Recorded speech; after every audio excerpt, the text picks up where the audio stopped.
verbum caro factum est, verbum panis factum est.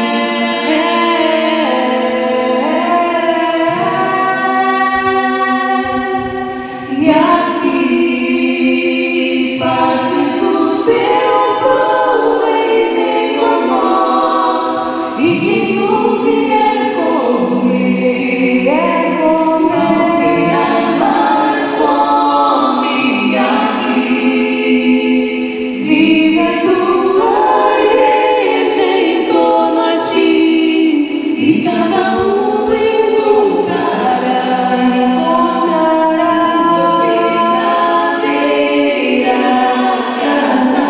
Verbum caro factum est, verbum panis factum est, verbum caro factum est, verbum panis.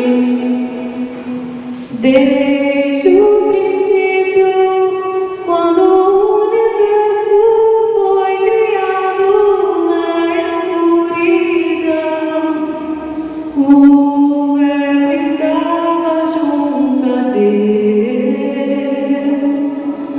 Veio ao mundo e, para não abandonar-nos nesta viagem, nos deixou, dando a si mesmo como pão. Verbum caro factum est, verbum panis factum est, verbum caro factum est, verbum panis factum est.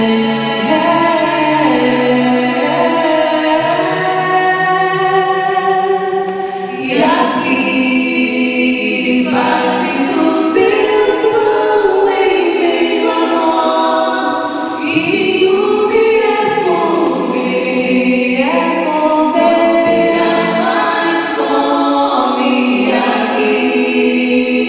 Vive a tua igreja em torno a ti, e cada um encontrará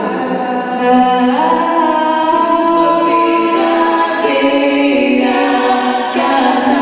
Verbum caro factum